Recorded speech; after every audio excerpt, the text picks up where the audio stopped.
Good afternoon, everyone. Thanks for joining us today. My name is Leona Atchison. I'm president of the Lathe Astor Technical Consulting House, Latch.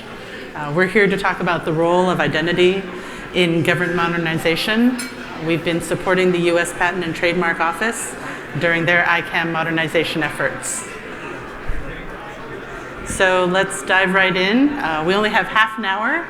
And trust me, I could speak for a lot longer on this. It's a very complex project with a lot of intricacies with it, and we want to make sure that we give you at least enough that you feel comfortable coming back to have further conversations or maybe to explore what it might mean for your own modernization efforts.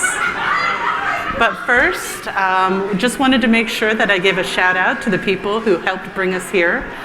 We have our partners today, Nimish and Steve over at Green Threads, and we have Joe right back here, our architect from Polygon Partners. So just save your questions to the end and make sure to ask them. They're our brain trust. Specifically Suda, who's on our side as a lead of our Okta O&M team. So I'm glad that they're here today. But first, let's see a little bit about what we're going to be talking about. According to Webster's dictionary, identity is a distinguishing character or personality of an individual. Put into the context of cybersecurity, you have a digital identity, just as you have an analog or real-world identity. But as the identity firm Okta notes, the notion of identity has changed in recent years. More of our lives are online, to the point where our digital self is our best known self. In this era of rapid technological advancement, where vital resources are accessed through a global network of systems, the importance of identity, credentialing and access management, or ICAM, cannot be overstated. Yet in this digital renaissance lurks a somber truth. Once trusted government networks of old are no longer as invulnerable as they once were. Phishing and social engineering are on the rise. State actors endlessly probe government networks, and new threats fueled by AI, like next-gen password cracking or deepfakes that can put Arnold Schwarzenegger into the Wizard of Oz, present unique challenges. Publications like OMB 2209 make it clear the government is moving towards a modern approach built on identity first and ICAM best practices. Executive Order 14028 says that bold changes are essential for securing cyberspace. Bold changes like committing to zero trust principles and continuous identity verification to detect surprise, Arnold Schwarzenegger. All right, so we'll talk more about bad actors later. Today we've gathered here to delve into the subject of paramount importance, not just to the US Patent and Trademark Office, but also to the entire realm of federal entities seeking to modernize. So we're going to talk about 4 pivotal points today. First, we're going to explore the significance of identity in modernizing USPTO. The federal workplace has evolved, and so has the role of identity. It's no longer just about usernames and passwords anymore. Now it's an intricate system tied closely with security, privacy, and creating a smooth experience for our customers. In a world where data breaches and identity theft are real threats, the role of identity management has become crucial. Second, we're going to walk through the journey of transitioning from a legacy identity credential and access management system to a modern ICAM solution. This migration path is fraught with technical challenges, but there's also myriad opportunities, including operational streamlining, enhanced security, increasingly complex automated workflows. Third, we're going to share some of our best practices in implementing enterprise identity management, particularly in the areas of zero trust architectures and customer identity and access management. Given the increasingly complex digital ecosystem in which we operate, the principles of never trust, always verify are more relevant now than ever. Last, we'll underscore how USPTO's focus on identity is not just about technical requirements, it's also about becoming a foundation for modernization. This focus enabled USPTO to create an environment that their customers could feel secure in, but also that they were able to interact with those services with increasing ease, thereby adding significant value across that journey. So we're going to explore each of these areas in a little more depth and provide you with some of the insights that we've gained to hopefully inform your own modernization efforts. So next, the vision. So we're going to shift our focus now to the urgent need for modernization, which underpins the vision of the USPTO. With the legacy system that was previously in place, it did serve its purpose, but it became clear that it couldn't effectively carry USPTO into the future for several reasons. So first and foremost is the necessity of migrating to advancing standards and security regulations. We're talking about that move to zero trust architectures and compliance with the Office of Management and Budget's M2209 directive. So let's talk a little bit about the M2209, which I'm sure we're all really familiar with here. It's a policy requiring federal agencies to adopt a zero trust security model, which really outlines the responsibilities, schedules, and critical actions that must be adopted in order to safeguard federal information systems. By complying with this directive, we're not just checking off a box.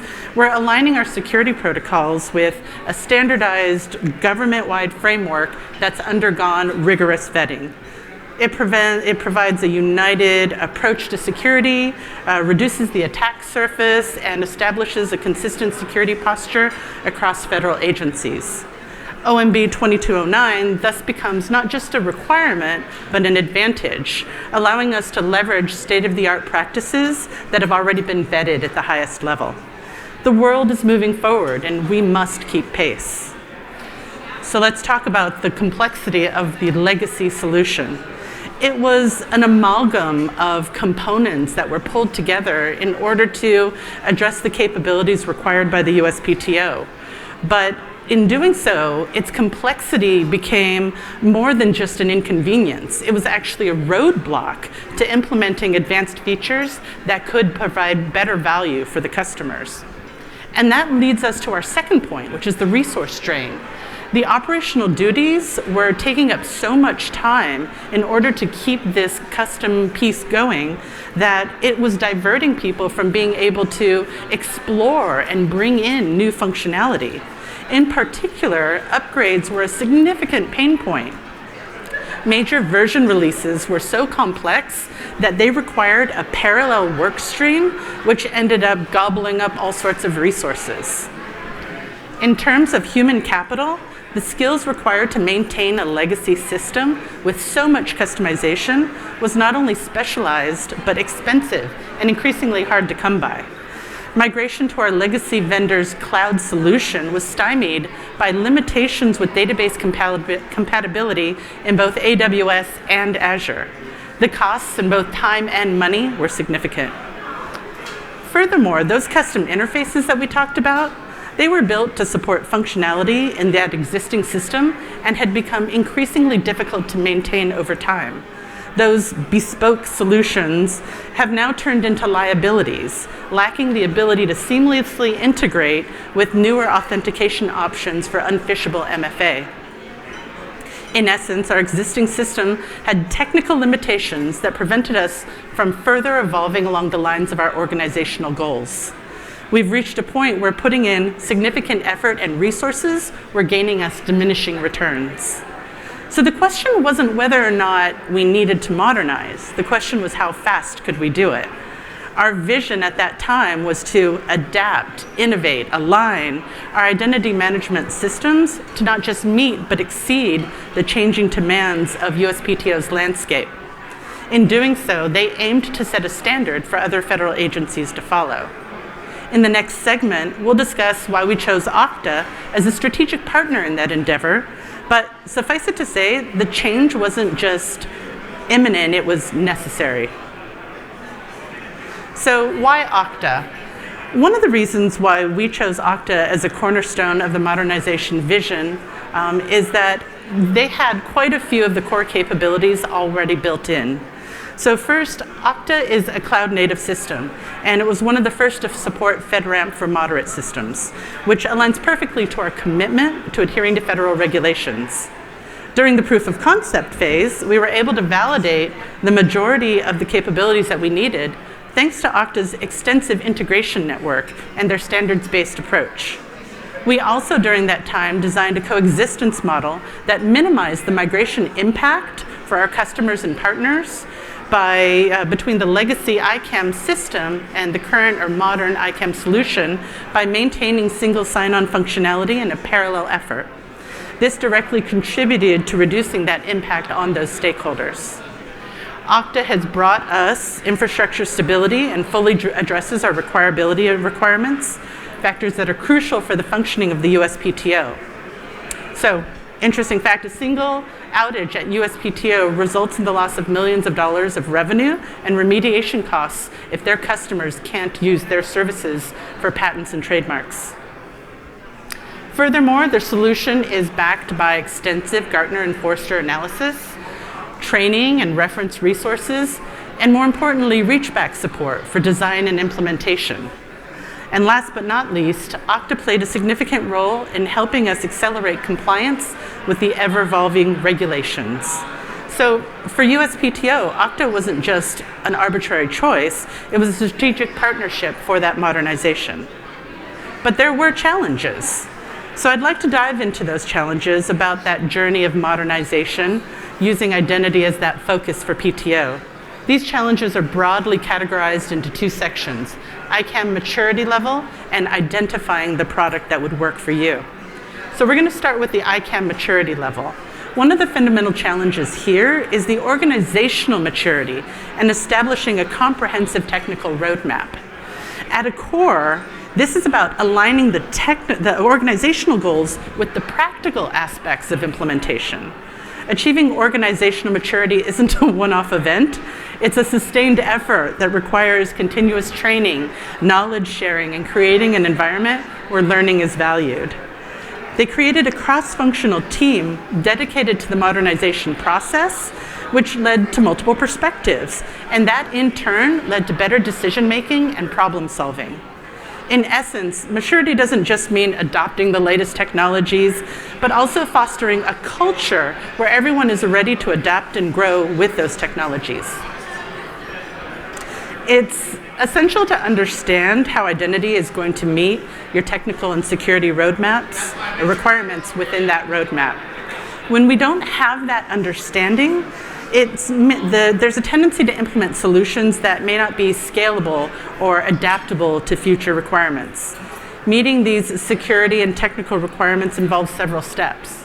First is performing a thorough gap analysis, understanding where their agency currently is with their security compliance, with their identity compliance, with their security controls, and then determining what needs to be improved in order to make sure that they are compliant. 2, consulting with stakeholders. These customers are incredibly important in terms of understanding their needs and their constraints. 3, designing a solution where that architecture aligns with organizational goals while meeting security guidelines. And finally, testing the proposed solution. Make sure to do it in isolated environments before a full-scale implementation so that you can ensure that that transition is as seamless as possible. So we'll move on to customers. Customers are a never-ending source of challenges and joys and pains, and they range from the technically savvy to those who are incredibly resistant to change. We have to ensure that the solution that we implement is not just technically sound, but also user-friendly, a balancing act, if you will, between sophistication and simplicity. The time frame for migration is another factor that's heavily influenced by budget constraints and critical priorities. Many organizations underestimate the amount of time that it'll take to transition from a legacy system to a modern ICAM solution. This leads to rushed decisions, insufficient testing, and ultimately a failure to realize the benefits of that modernization.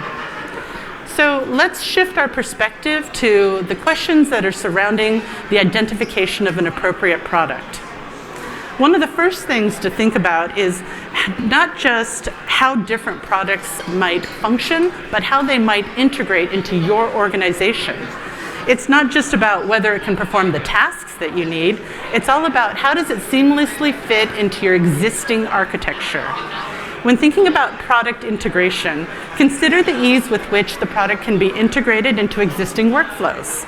Are there APIs or SDKs that are going to be available to make that integration easier? What about data migration? Is it possible to transfer existing user data to the new system without loss or compromise? And consider the scalability of the product. As the organization grows, the product should be able to adapt and scale without requiring an overhaul. Then there are the constraints to consider, and there are more than a few. For instance, technical constraints can be related to compatibility issues, while skill set constraints could be about whether your team is ready or has the expertise necessary to manage the new technology. Budget limitations are an obstacle. Some of these new systems have a high upfront cost that can often deter organizations from adopting these more effective solutions. But in the long term, they could have proven to be more cost effective between how easy it is to run, how much more secure you are, and how much it better serves the stakeholders. The total cost of ownership is a critical step to perform in that analysis. Finally, data security and compliance cannot be overstated. With increasing regulations like GDPR and CCPA and federal guidelines, ensuring that the product you choose is compliant is non-negotiable. Failing to meet these regulations not only puts the organization at risk, but also erodes the trust that the stakeholders have in the system. So, identifying the right product involves a holistic assessment that goes just beyond technical capabilities. It's about aligning the product with the organization's broader goals and commitments, understanding its constraints, ensuring that it's a mutually beneficial relationship.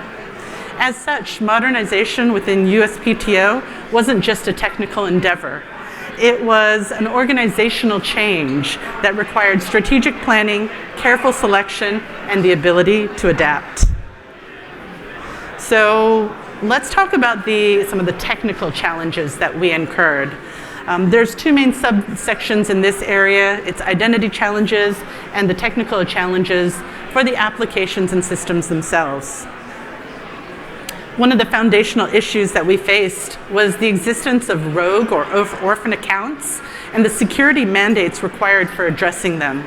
These accounts are not associated with current employees or customers, and so they posed a security risk. To ensure that the organization does not carry over existing vulnerabilities to the new identity management system, migration processes must include the identification and removal or deactivation of these accounts. Finally, we must strengthen the processes required in order to limit the growth of these accounts in the future. Next, we have the challenge of migrating both customer and workforce identities. Each type of identity has its unique set of attributes. Okta allowed for customer user profile attributes that were customized, but the migration process requires careful planning to ensure that the data integrity and compliance with privacy regulations were still maintained. The integration of an organization's applications, both enterprise and local, internal and external, have to be considered. Whether it's OIDC, SAML, or header-based, each type of integration pattern has its set of challenges. Identifying applications that use specific integration patterns allowed us to discover the migration impact for each particular user community. In addition, it identifies the migration runway required to move off of legacy patterns like header-based and minimize potential costs. We needed the right kind of resources allocated to the migration and integration of each application, thereby reducing potential downtime, ensuring that the mission-critical applications were still prioritized. Then, beyond the integration, there's the challenges of setting up new authorization rules or policies that map closely to the existing ones. This is to ensure minimal impact to the application by making sure that we're not breaking anything while modernizing the system.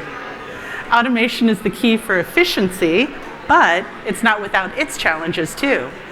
we had discovered that policies were highly complex and granular, going from tailored from the departments to the roles, even to the individuals.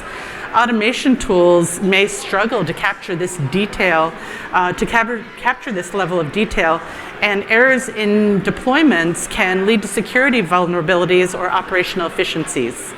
While automated deployments makes it easier to push out new policies or updates, they also make it easier to push out human errors or any of the conflicts. So different versions of policies can coexist at the same time, creating confusion and potential security risks.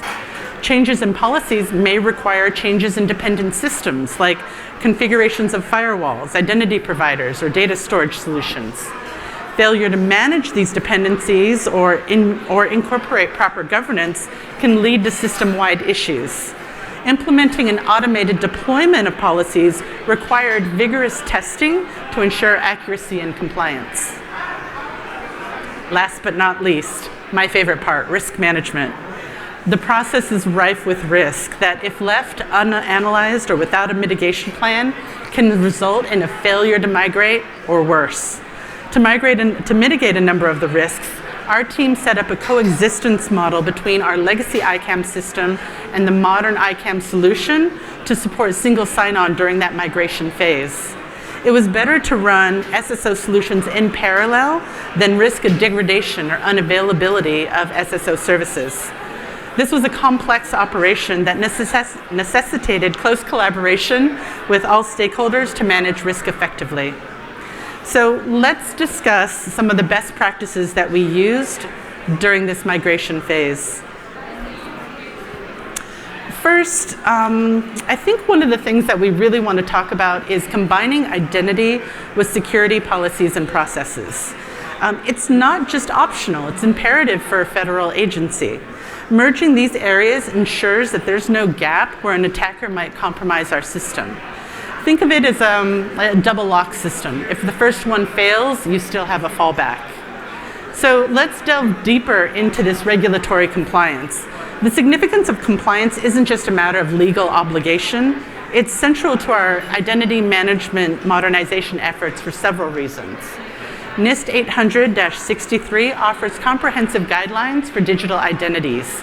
In the realm of modernization, adhering to these guidelines provides a set structure for the identity lifecycle, making the transition smoother and ensuring that our new system embodies best practices right from the onset.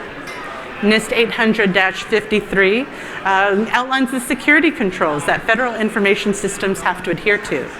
For us, integrating those security controls as a part of our identity management system means that we have a hardened security posture that's been vetted against national standards. Next up, as we mentioned before, is OMBM 2209, a memorandum that places an emphasis on identity as central to improving both security and the efficiency of services. Essentially, if we're compliant with this directive, we're ensuring that our modernization identity management system is not only secure, but highly efficient in service delivery. And finally, for this list, HSPD 12. And this directive mandates both the personal identification verification, or PIV, and the common access cards, or CAC, for all federal employees and contractors.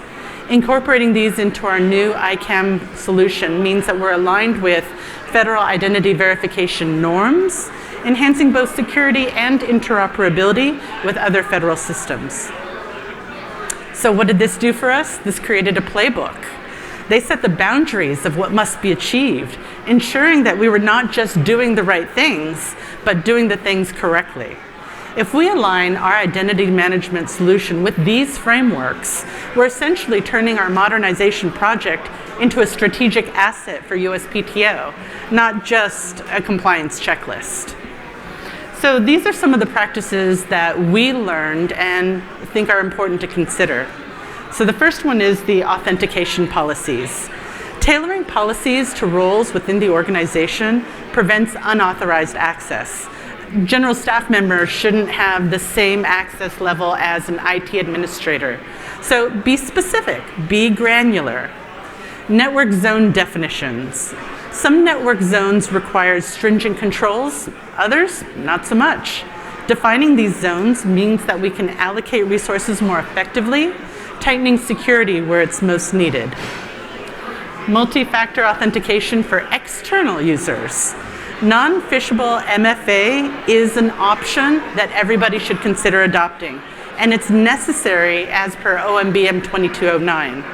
It's a simple way to add an extra layer of protection and should be non-negotiable for external access. As a part of their zero trust architecture, USPTO is currently evaluating plans to integrate YubiKey for external users. Threat analysis for malicious activities. Using AI-based tools, running regular drills, the important point is to make this a part of the culture. And visibility and analytics. Having a dashboard that provides real-time analysis can be a game changer. It allows for decision-making at an instant level and helping us to adapt our strategies at the speed of need. So let's move to our final segment, where we're going to discuss the roadmap for USPTO's future. Going forward, the USPTO has to remain compliant with the new rules and regulations. So as the regulatory landscape evolves, its systems must adapt. Constantly monitoring updates to federal guidelines ensures that we are always in line with the latest requirements, thus safeguarding our organization against legal repercussions and security vulnerabilities. Next, we're going to talk about continuing to mature along the ZTA journey. So Zero Trust isn't just a destination, it's a continual process. Regular assessments, training, updates, all of these are necessary to ensure that our identity management systems evolve with the Zero Trust principles, ensuring better security and adaptability. Next up is managing technical debt. It's another critical aspect. To stay current with technology changes, periodic system audits are essential. These audits help us understand which components are becoming obsolete or need replacements or upgrades. Also, we have to stay updated with evolving protocols. Whether it's OAuth, SAML, or new cryptographic techniques, an up-to-date system is a secure and efficient one. Finally, we have the concept of smart growth. As USPTO grows, so too must its capabilities. This means enhancing its scalability and reliability of our identity management systems. And as they scale, continual compliance management is going to be essential to ensure that they meet all those regulatory standards. This not only mitigates risks, but gives stakeholders considerable confidence in our system. And remember, smart growth should never hinder organizational growth. It should only complement it. Our identity solutions must be agile, capable of adapting to new business requirements, and of course, future-proof. The modernization of identity is not just a project, but an ongoing initiative. It involves adapting to new regulations, embracing zero trust, managing technical debt, and scaling smartly. These are not just tasks, but principles that will guide us in our continuous journey of modernization. So, we come to the end. But it's not really the end because there are further conversations. I hope you found some interesting points in here that you can bring back to your own identity modernization efforts.